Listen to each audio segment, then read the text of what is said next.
So this guy, M54, it has a overboost function. There it is. Fudge. Hi. Been just hiding. Hi. Looks. This car looks absolutely insane. I love it. I like 1 Series. I love the rear 3/4 view. The side view of this car is phenomenal. The hips on this car are phenomenal. I mean, don't get me wrong, the M2 has some hips, but I think the designers left a lot on the table when it came to the rear of the M2.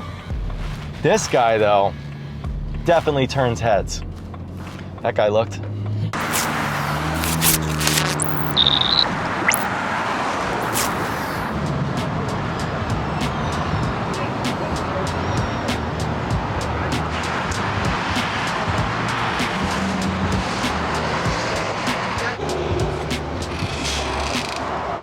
Daddy Dan is back. Hey, a couple months ago, we did a little segment where we talked about the most overrated BMW. And you guys gave me a lot of flack out there for saying that you could get pretty much everything the 1M has to offer in an N55 powered M2. So I did what any reasonable person would do, and I went out and bought both. Winner! Now you guys know my opinion's already been made, but over the next episode here, we're gonna let the Dans take these both out for a ride and let you know what they think of the driving experience. You ready? Let's take both out. So as we've already talked about, this is the M2. 2018 M2, N55 powered. In many ways, iteration of the 1M, right? So the 1M was the, someone's gonna flame me for this, but I believe it was the first M car that was not naturally aspirated, turbocharged. I could be wrong. It was the end of the S series motor, really marked the start, in my opinion, of the forced induction M car era, modern era. And I remember when that car came out because I was graduating high school, I was going into college. And I remember when that car came out, a lot of the folks in the car community who were part of the car club that I was in college were M guys, BMW guys, and that's really where I fell in love with M, was driving with some of my friends at that time. And the car came out and people bashed it. People didn't like it at all, the 1M.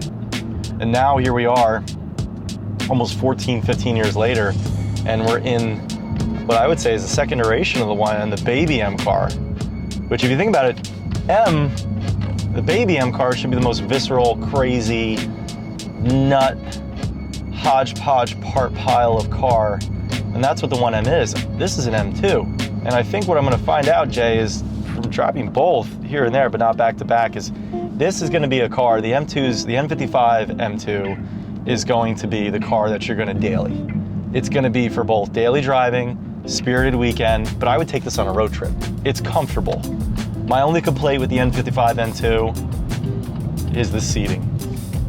And I wish the seats were a little more aggressive. I wish they looked a little more special. It just doesn't feel like an M car. And then you've got a normal side view mirror here on both sides. The 1M, if it's an M car should have special mirrors. It should look special. Sometimes this car just doesn't feel special to me. So yeah, N55 powered. We got a little over 350 horsepower, N55, 6-speed manual. It's got rev match, so when you downshift, it does it for you. I don't like that. You can override that and do it yourself, of course. So yeah, let's compare both. Looks, sounds, acceleration, overall experience. We just had an M2 comp, if you guys remember. And the M2 comp is basically the M2 with an S55 in it, even more power. And I gotta be honest, Jay, that thing was a maniac. It was almost too much. It felt, it was a DCT too, and if it was a manual, I don't think I'd be confident enough to push that car. If I took it to an autocross, it'd be a handful. It was just too much. It felt too unrefined. This feels like it just has just enough. And the sound of the M55, in my opinion, is better than the S55. Jeez. That's insane. So yeah, looks. You get an M Sport steering wheel. You get a tiny different gauge cluster. You get some carbon weave, which I'm not too fond about. You're spending 90% of your time on the interior of a car, right? So that car needs to communicate, other than the 30 seconds you're walking up to it, communicates that it's an M car. The first thing you notice is touch and feel of things. And this feels just like a normal 2 Series. I'm sorry, it's got an M Sport steering wheel and sport seats. At times when I drive this thing, it just feels like a 240, an M Light. Oh! This car came in several colors. The 1M came in only 3. They brought Valencia Orange, which is a wicked color. Reminds me of, you know, pre-Gallardo, Murcielago, first generation Volkswagen Group Lamborghinis, where the paint was so heavily freckled it looked like a dang carnival ride. There's that auto rev. I don't like that. Wheel spin. Oh my goodness. Just wheel spin all the way. Wheel spin, Yes, it wheel was. spin, wheel spin. Oh yeah. Ooh, you can hear the turbo too. Mm-hmm. Cool. Yeah, it's fast. It sounds great. When you walk up to it, it looks like an M car. Sound, like a lot better than the M2 comp. Looks, it's okay.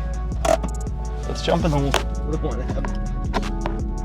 Just got out of the M2 and 55, the 1M's big brother, you could say. And now we're in the 1M. And I wanted to say this to last for a reason, because I think I would be even more bored in the M2.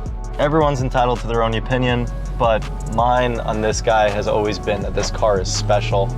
Like we said, when it came out, no one liked it, no one wanted it, they didn't bring a lot over, and then it became highly sought after. I think whenever the accounting team at BMW goes down to the M department and says, go for it, we have a bunch of leftover stuff on the shelf, that's when something special is made, and that's what this car is. It's a Frankenstein.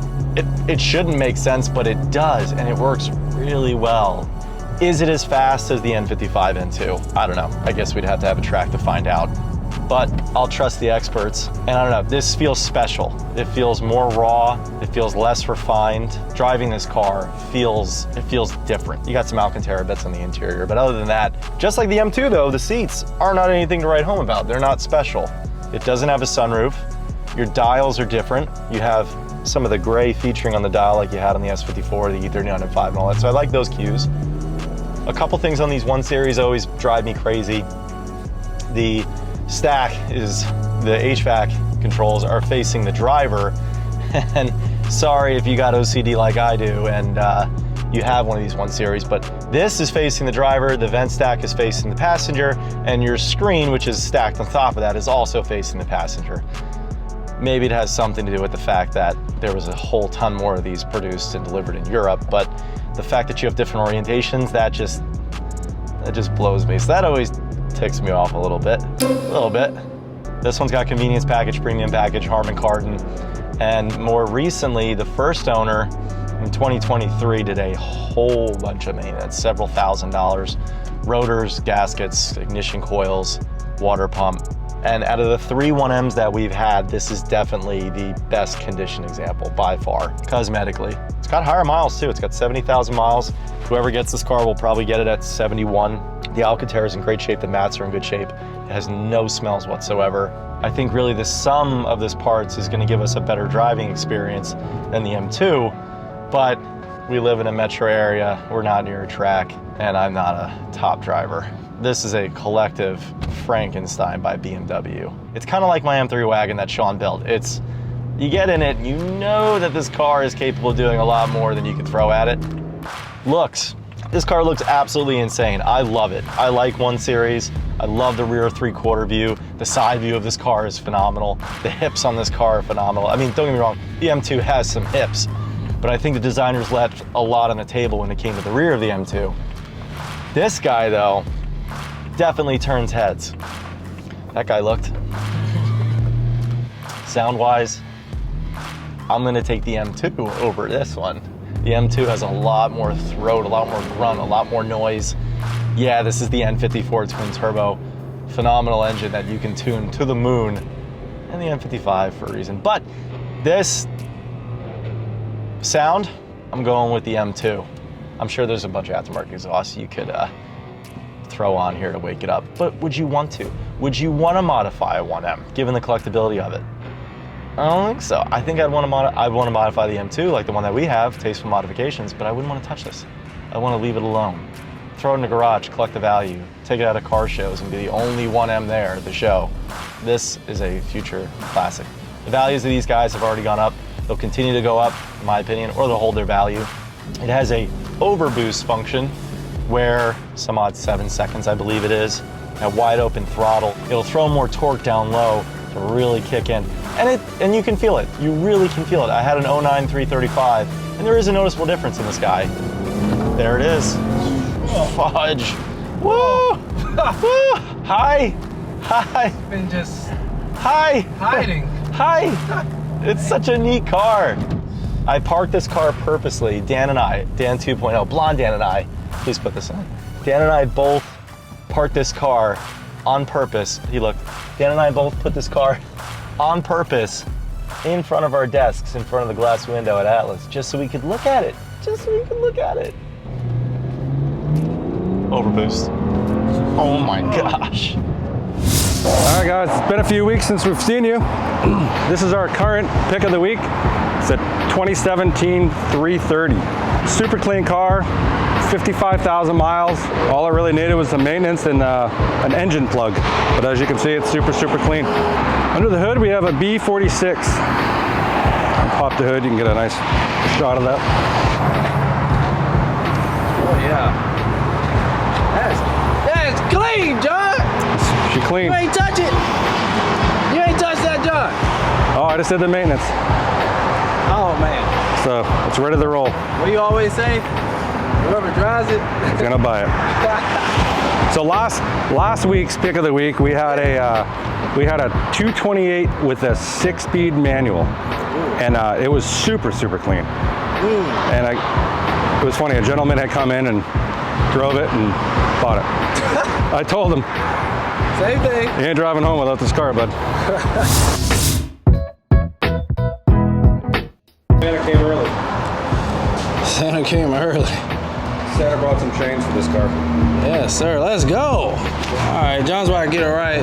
John's gonna give us a rundown on timing chains again. If you don't know, John with Ultra Viral has the most viewed video on our Instagram. We just hired the guy, and then he comes in banging out over 600K on Instagram, talking about timing chains. So guess who's talking about timing chains today? John. Oh, 2 chains. This car came in, chains were loose, oil leaks. We decided on this guy, we're just gonna do chains. Chains, valve cover gasket, oil pan gasket, oil filter housing gaskets, all the general maintenance, and then this thing should be ready for the road again. The next 100,000 miles. So that would be like a common. It's 80 to 110 typically when they fail. Seeing how it had an oil pan leak and the valve cover leak, you have to take those off if you do the timing chains anyways. And the chains were a little bit loose, so why sell a hairball to someone else? So we're gonna put the chains in it, reseal the motor, and fix whatever else it needs, and then whoever buys it's gonna have a great car. Oh, I'm gonna disassemble an N20. We're gonna strip it because we had one that was locked up. The oil pump failed, so we're gonna disassemble the entire motor to see how bad it is. Feed the streets, John. We need that. I need to know. So we're gonna pull it apart, little fun home project, and Yeah, I got clips of that engine. Yeah. Yeah. Just throw that in there. Yeah. you get clips of it. Yep. So there'll be more clips of it, and then I'll get you that video. Cool deal, man. That works. Hey, we killing it. Let's go. Stop playing, drop a comment. What you taking? BMW M2 for $41,900? My goodness. But it's nice and it's fast and it looks freaking awesome. Or M240i. You saving some money out there? You saving some money? I think that would be a wise decision to save some money. $27,900 for the slower, technically, but still amazing M240i. Drop a comment. Stop being scared. Atlas Motor Co. Let's go. Like father, like son, we got the 06 to 08 Z4 M Roadster? Or what are you taking, man? You taking the newer Z4. I don't know. Hard top, soft top. It don't matter. What's your taste? What you like? What y'all taking? What's your opinions on this? I believe from my time here at Atlas that the more popular of the two is this guy. This guy's pretty amazing. I'm not gonna lie. S54. I mean, it handles great, drives good. You look awesome and cool. Good value. I mean, come on, man. Come on. Hold on. 29 for the 06 with 80,000 miles. Hold on, 80,000 miles. Yo, this car is almost I can't do math. It's almost 20 years old. Like, yo. But this guy here, hey, she is. I ain't gonna lie, I like it. I like the new one. I like the new one. I like the wheels. It's clean, it's elegant, but it also looks strong as well. $24,900. Prices are, I mean, think about that. $24,900, $20,009, a 2016 and a 2006. That's a 10-year difference, and they're only like 4K off. Oh, that's crazy, man. That's crazy work right there, as the Gen Z said. That's crazy work. Diddy, get out of here. I don't want to hear it, but I want to hear you guys' comments and thoughts. Like, seriously, new Z4, old Z4, M Roadster. You got two E39 M5s becoming available. A 2000 with 79,000 miles and one previous owner, black on caramel. And then the second one, Jay, is our blue on Le Mans Blue, 2002 with 120. Vanos and chains, everything done. Just got back from paint. Still has a little bit longer to go, but both of them should be available next month.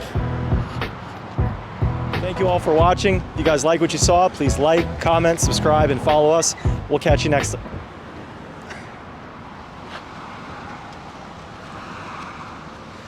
I hate being HR director.